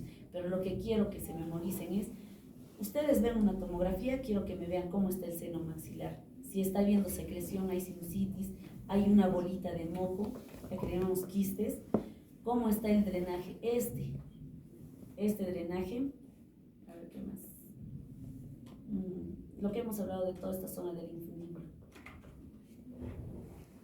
Entonces, estos ejemplos yo les estoy pasando para que se habitúen, digamos. Cuando les pregunté, ¿qué tal? ¿Qué te parece esta tomografía? Doctora, yo veo acá una sinusitis maxilar, es unilateral, digamos, algo así. Ahora vamos a ver, ¿ya? Del seno esfenoidal, ya saben que es parte de base de cráneo, que se localiza el ósteo más o menos a unos 7 centímetros y a 1 centímetro del cabo. ¿Qué es el cabo? Es la zona más posterior de la nariz. ¿Recuerdan dónde están las coanas? Las coanas es donde ya hay conexión de nasofaringe con la propia nariz. De esas coanas, ahorita vamos a ver una imagen, las coanas serían esta parte posterior de la nariz, ¿ya? De estas coanas, del borde de acá, justo de donde estamos pasando hacia nasofaringe, yo mido 1,5 centímetros más o menos, y ahí va a estar el ostium del esfenoides. O sea, por ahí yo tengo que drenar. Cuando hay acá una sinusitis esfenoidal, está llena de moco, casi 1,5 centímetros acá, yo tengo que abrir, rompo el hueso para que se abra este seno, para que yo lo pueda lavar, para que pueda sacar yo lo que hay acá. A veces hay hongos en esta zona. El paciente dice, me duele la cabeza, no le encuentran nada. Tomografía, lleno el seno esfenoidal. Entonces, ¿qué tengo que hacer? Entrar por acá y drenar, abrir el ostium. Pero ¿cómo me dirijo? Porque no es fácil que tú entres y alguien no te está diciendo, aquí está el ostium, mira aquí. No, tienes que tener tus referencias y por eso ustedes tienen que conocer los huesos, cuál es cornete, cuál es el cornete inferior, a cuánto de esta zona está el ostium, porque nadie te va a decir, y si tú no lo sabes, no vas a, o si antes no lo has visto, por eso vamos a ver también unos videitos, no se van a dar cuenta. Entonces, importante, porque el seno esfenoidal, el acceso por esta zona, porque les he dicho acá hay tumores hipoficiarios, macroadenomas, que pueden ser operados por acá. Entramos por esta zona, abrimos lo más grande posible, ya no hay ni ostium, sino nos sacamos toda la pared anterior, entramos, se reseca un poco de este hueso con mucho cuidado y aquí ya entra el neurocirujano y hace toda su resección del tumor, ¿no? ¿Ya? Entonces, puede ser tabicado, ¿no? De acá las relaciones. Cuando nosotros entramos a este tipo de cirugías hay que tener cuidado, sobre todo con el seno cavernoso, porque la carótida ya está un poquito más atrás, pero siempre hay que tenerle miedo, porque si tú lesiones esta zona, sí se puede controlar el sangrado, pero es terrible, es prácticamente ese rato, tienes que tratar, difícil que tú lo puedas clampar, pero por lo menos tratas de taponar y ya se corta la cirugía y probablemente este paciente va a entrar a otra cirugía. Y cuando hay seno cavernoso, peor todavía, no, es un poquito menos riesgoso, pero sangran también, es un poco menos pues que arteria, ¿no? Arteria está ahí todo pulsando, pero cuando es seno cavernoso, como es pura vena, no, sí sangran, pero igual dificulta. Entonces, también, ¿por qué los pacientes que tienen una sinusitis o un tumor a nivel de este seno pueden quedar hasta ciegos? ¿Ya? Cuando acá viene el paciente, o a veces pueden tener diplopía, otros síntomas en esta zona, cuando hay problemas en el seno esfenoidal, por esta vecindad, ¿ya? O hacen diplopía porque es que se inflama el abducens, así como cuando hay problemas en el oído se inflama el facial, y por eso hacen parálisis facial. Igual acá, cuando hay una infección, se inflama acá tu motor ocular externo y va a ser diplopía el paciente. O sea, es como que se paraliza ahí, hace la propia visión doble bien. Viene en visión doble, lo examinas y acá tiene una sinusitis esfenoidal a veces, o un tumor a nivel de esta parte esfenoidal. Ya. Entonces el drenaje es por acá, ¿ve? Más o menos del cabo. Este es el cabo. Cuando nosotros entramos con endoscopía van a ver acá, le digo, del glúteo, se ve acá su campanita cómo se mueve. El cabo es este borde superior, de ahí 1.5 está el drenaje. El drenaje del frontal, también aquí lo ejemplifica. Viene de aquí hacia esta zona, hemos dicho, meato medio, hacia el infundíbulo. Este es el infundíbulo, es como una línea. ¿Ya? Esta es la bula etmoidal. Entonces, vemos cómo se hace o cómo es su drenaje. Por ejemplo, acá, el frontal. De los etmoidales, como son más pequeñitos, por eso yo les decía, entre los ojos tenemos también nuestros senos pequeñitos porque están justamente entre los ojos. Por eso tenemos cuidado cuando ya estamos entrando a sacar lo que es las celdillas etmoidales, porque si tiene pólipos o lo que tenga, difícil que yo entre y permeabilice por acá por sus ostios naturales, es difícil. Lo que hacemos es una resección, hacemos una etmoidectomía. Nos bajamos todas las paredcitas de acá, todo lo que se pueda, porque generalmente son pólipos lo que tiene el paciente. Entonces, aquí hay que tener mucho cuidado porque ya es base de cráneo. Puedo sacar parcialmente y lo limpio, lo dreno, saco si hay pólipos o lo que sea. Pero sí hay que tener cuidado por esto, ¿no? Porque si tú te metes acá, vas a hacer fístula del SR y puedes llevar, les he dicho, la nariz es contaminada, ¿ya? Puedes llevar acá infecciones.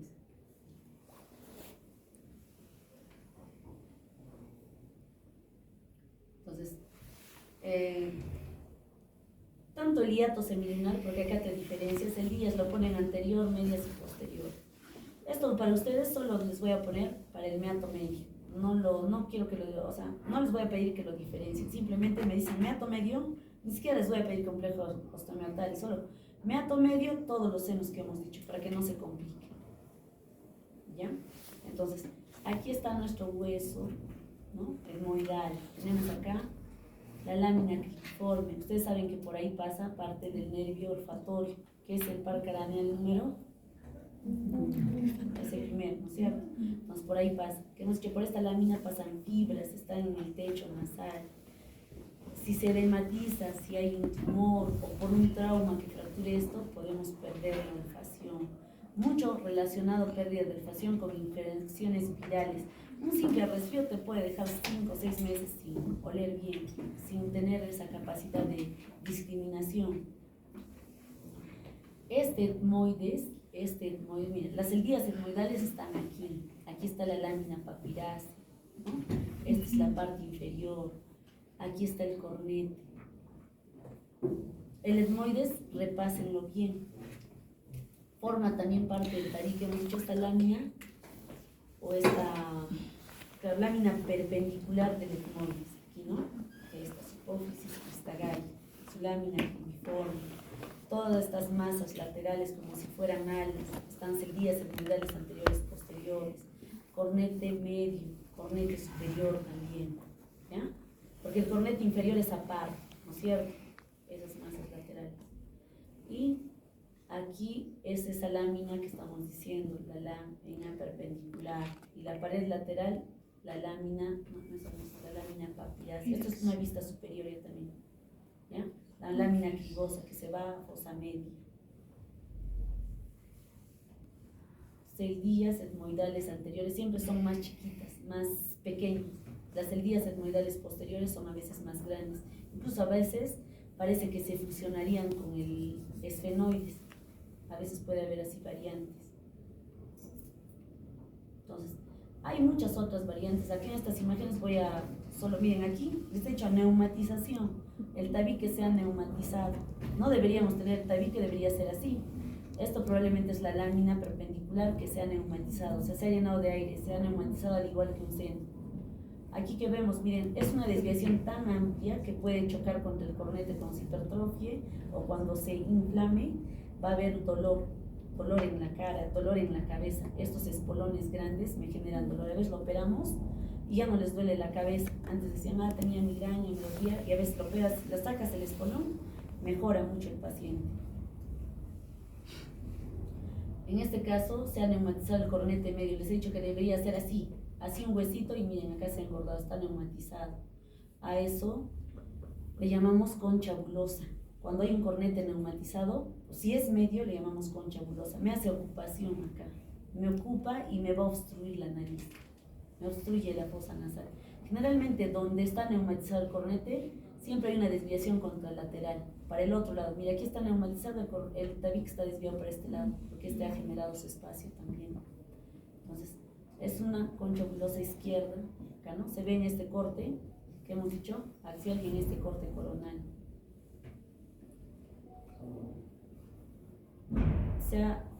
Es como que se hubiera hipotrofiado. Miren cómo es acá su apófisis unciforme, que les he dicho que me ayuda a que cuando yo la retiro me ayuda a tener más ingresos y esta zona siempre es para inferior. En cambio en esta zona es como que se ha juntado y aquí está haciendo sinusitis porque no hay un buen transporte mucociliar acá. Miren esto, acá, ¿no? Como que hay una unión acá.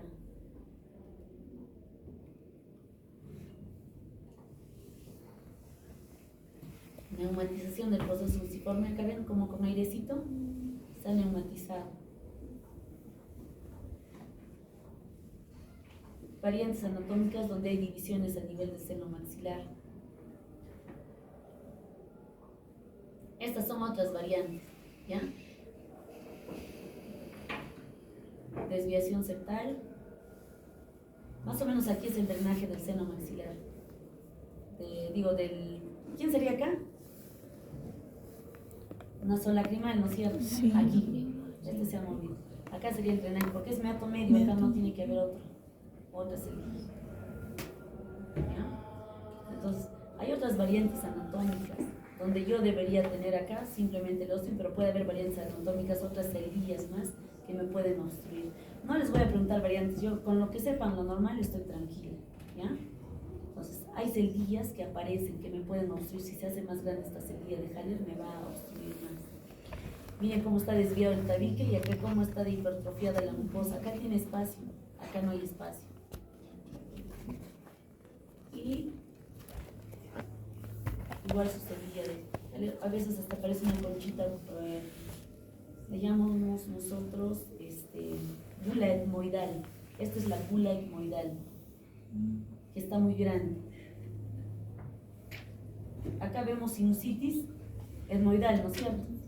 Esto, ¿no? Y acá parece que sería un solo seno maxilar, etmoidal, esfenoidal, ¿no? Se ha dividido muy asimétricamente. Puede haber esas cosas también, ¿bien? Acá yo debería haber dos senos esfenoidales, pero acá es como si fuera uno solo. Y acá vemos sinusitis, está todo lleno, tanto la celdilla anterior como posterior, incluso parece un tumor, parece una masa.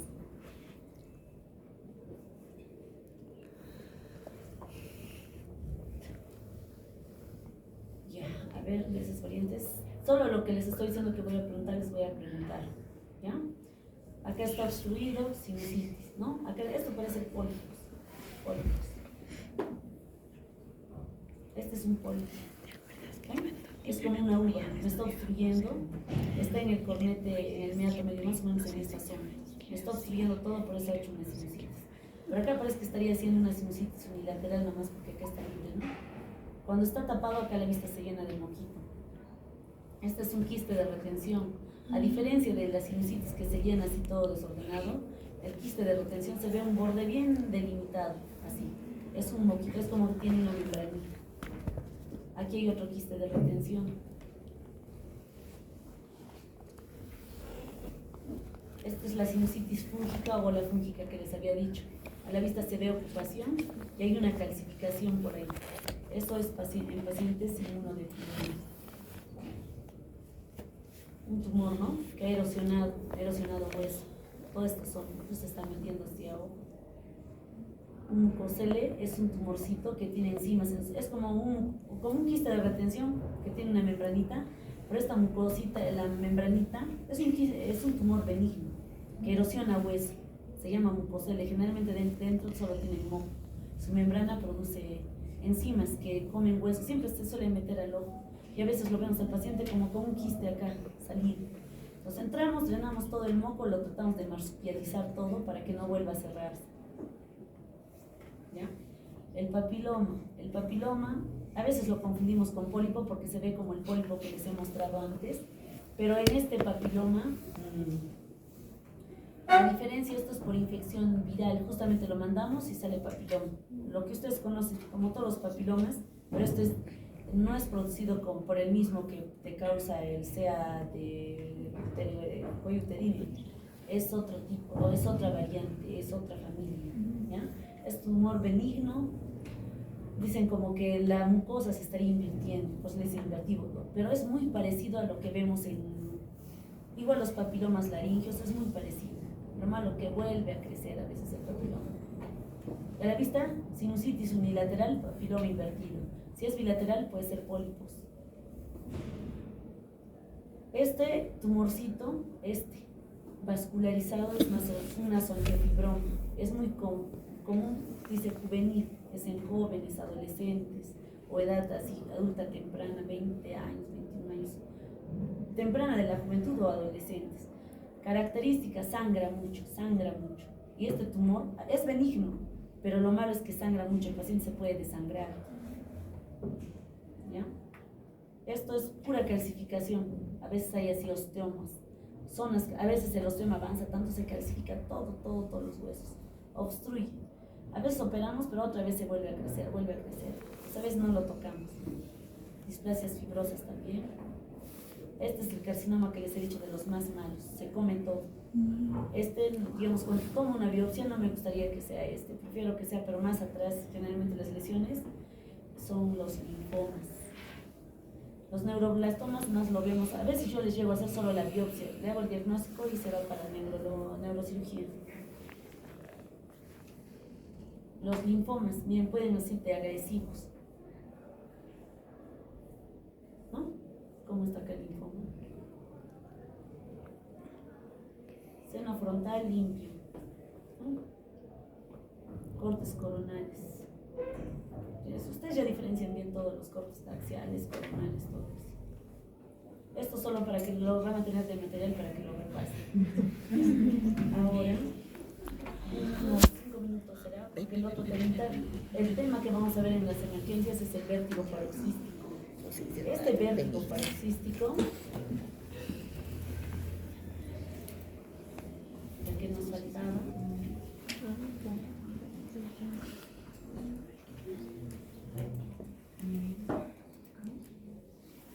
acá, esto nos faltaba. El vértigo paroxístico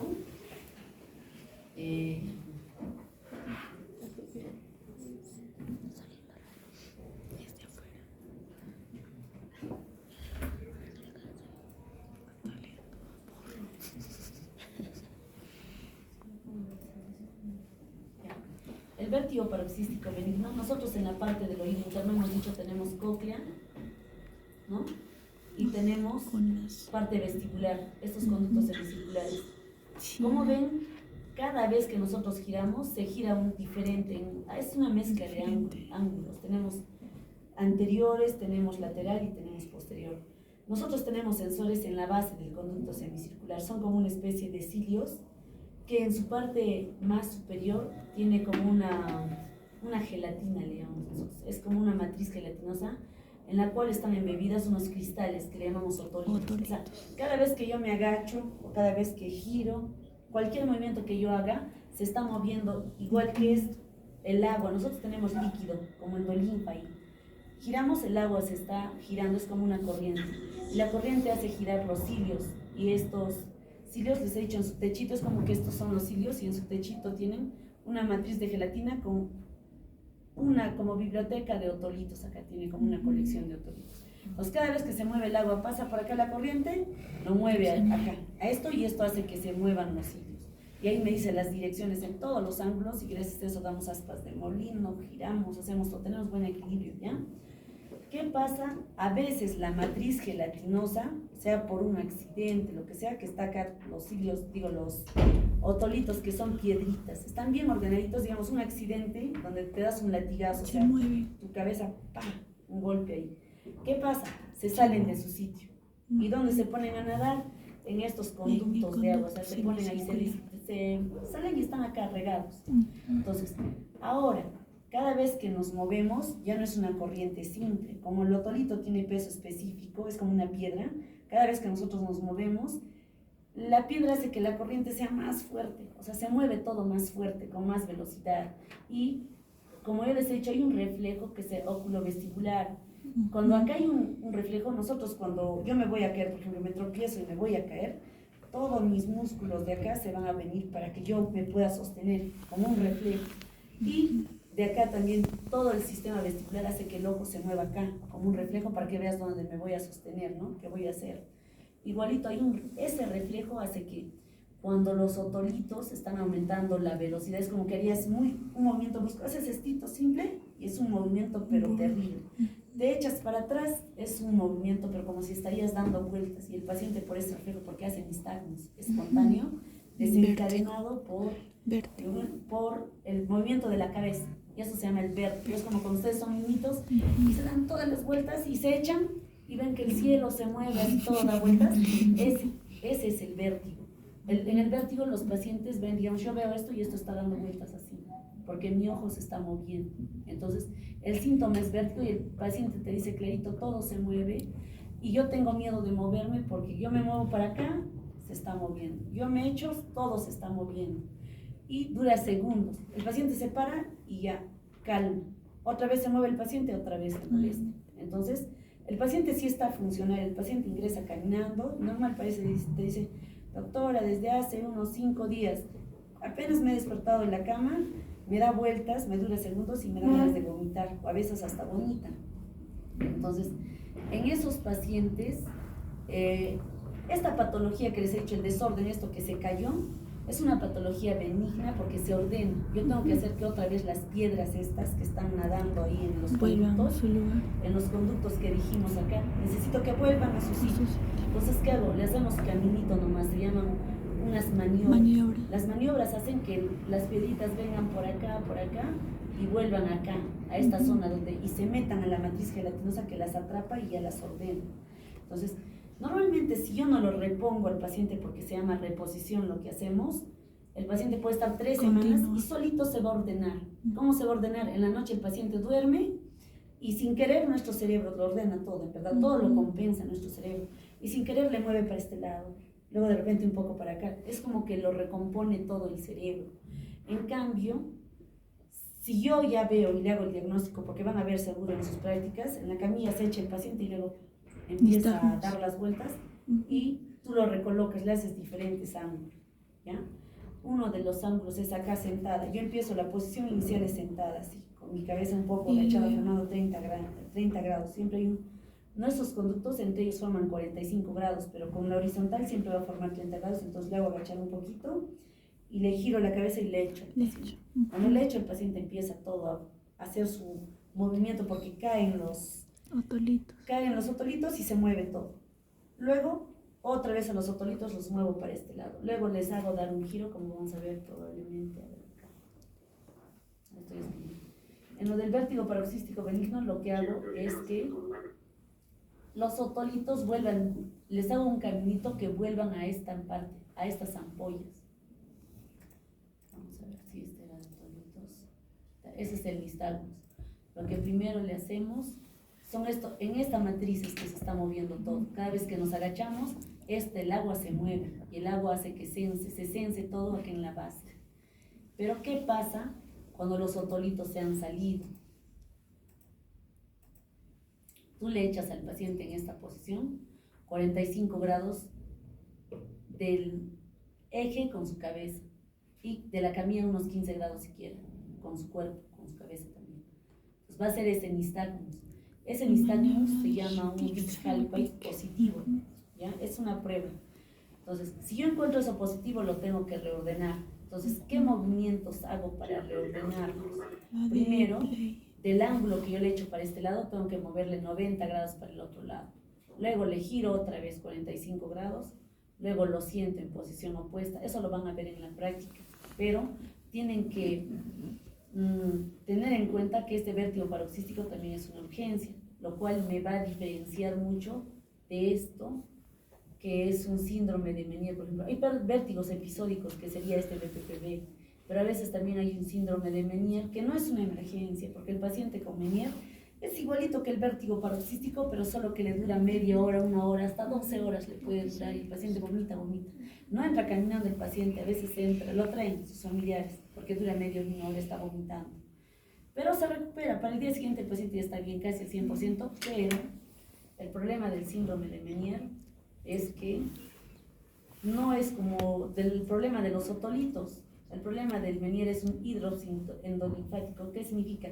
Que ese líquido que hemos visto, acá les explica, hay líquido en esta zona, es mucho, significa que se infla tanto, es como un globo de agua que tenemos acá, que hay un momento donde se rompe la membrana y sale a velocidad. Cuando sale a velocidad, se jala todos los otolitos, o sea, la matriz que estaba acá, como está viniendo por allá un huaico así de toda velocidad, se lo lleva a todos los otolitos y me lo deja desordenado otra vez los otolitos. O sea, un Meniere te puede provocar un BPPV y el paciente los días siguientes está con BPPV, pero lo real del Meniere es que le da el vértigo, les dura hasta 12 horas puede ser, o media hora nomás, y el paciente se recupera usualmente, pero le queda el BPPV. Es diferente. Entonces, para que no se confundan, BPPV es segundos, puede durar las vueltas. Meniere, media hora hasta 12 horas. BPPV es desorden de otolitos. Meniere es que el agua es mucha y que en algún momento, por un huequito empieza a salir todo, que se lo lleva también los otolitos. Y eso les da la crisis. Mientras salga el agua, les va dando las crisis a los pacientes. Entonces, ustedes, ¿cuál es la urgencia de todo esto? Que el paciente viene con todas las vueltas y viene vomitando, o esa es la urgencia, que viene asustado, porque podría ser, ¿por qué les pongo en urgencia esto? Porque el paciente va a venir y tú tienes que diferenciar si este nistagmus o este caso es neurológico o es de oído. Por eso les puse el tema en urgencias, porque viene un paciente ahí, está todo echado así, van a pensar que es neurológico, pero ¿cómo lo diferencio de neurológico? Entonces hay un banquito que les estoy poniendo ahí, hay diferencia entre vértigo central y periférico.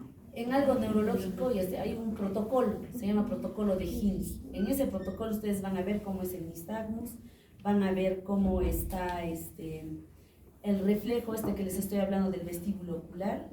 Hay otro que se llama el cover test. Si ustedes diferencian todo eso, van a diferenciar recién si es central o es periférico.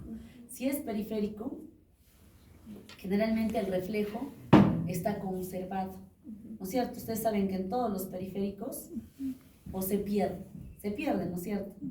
Entonces, ustedes cuando ven reflejos, cuando han hecho neurología, cuando es algo periférico o central, ¿qué pasa con los reflejos? Sí, disminuye. ¿Qué pasa con los reflejos? Cuando es periférico se pierde. Se pierde. Por eso en esos pacientes ustedes le van a hacer el reflejo y él se va a ir. No va a fijar. Si yo les hago a ustedes en los pacientes de urgencia, si yo les hago una maniobra que le llamamos HIT de impulso cefálico, si yo les hago esto a ustedes, se va a fijar su mirada en un solo lado y no van a perder. Pero si yo le hago ese reflejo a un paciente que tiene, por ejemplo, algo periférico, es una neuronitis vestibular, si yo le hago ese reflejo, van a ver cómo su ojo se va y vuelve. Se va y vuelve, se pierde el reflejo. Normalmente nuestro reflejo vestibulocular nos sirve para leer así en el carro, en el tren, donde estén yendo. Ustedes están leyendo y normal fijan la mirada, se sigue moviendo todo y siguen mirando. Pero hay pacientes que no pueden hacer eso porque no tienen bien ese reflejo. Entonces están mirando y es como la cámara cuando están moviendo así, se está moviendo todo, porque no está bien ese reflejo. Entonces, esos pacientes que pierden el reflejo, yo pienso ya en algo periférico, pero si no pierden el reflejo, puedo sospechar en algo central, porque el nistagmus no solo va a ser por algo periférico, puede ser por algo central también. Lo que ustedes han aprendido en neuro, de que hay un nistagmus horizontal y hay uno vertical, no es tan claro así. Mis nistagmus van a ver en el vértigo, no siempre es así, es medio así, rotatorio. Y los neurológicos también a veces son rotatorios. No es, de teoría saben que es vertical, es central, y periférico es horizontal, pero no es así. Cuando lo ves en la realidad no es así. Entonces, hay otros signos que les van a ayudar a ustedes para ver si es periférico o es central. Por ejemplo, si hay diplopía, obviamente eso no es periférico. Si está con vértigo y diplopía, eso no es periférico. que ver, eso hay que mandarlo a neurología y no lo van a confundir al paciente, no lo hacen demorar tampoco para otorrino. Otro, si el paciente tiene disfagia, que en vez de repetir hasta que se atora, eso Central. también no hay sinergia en los músculos, entonces eso también es central. Si el paciente va a tener disartria, también Central, eso es central, ¿no es cierto? Entonces, hay signos que nos dicen, y entre uno de los signos para central también es vértigo, no siempre es periférico. Entonces, tienen que aprender a diferenciar porque en urgencia eso es lo que les va a servir. Digamos, su papá viene y tiene nistagmus, ustedes por lo menos diferenciarán si lo van a llevar urgente ya que lo vea el neurólogo o si puede ser periférico. Si ustedes ven, lo hacen echar y le da, ese es provocado y saben que es composición, eso es periférico, es un BPPV probablemente, que es muy común, lo tienen muy jóvenes, muy adultos, ¿ya? Entonces, por eso se los puse en este tema. Entonces, el BPPV se va a usar maniobras de Dix-Qualify, es solo desencadenante, les da eso ya es confirmatorio y solo lo tienen que reponer, ¿ya? Entonces, eso era de las urgencias que nos faltaban. Esas cositas tenganlo claro porque es lo que más van a ver en las rotaciones, los BPPVs, los sangrados, ¿ya? Eso es todo. Gracias.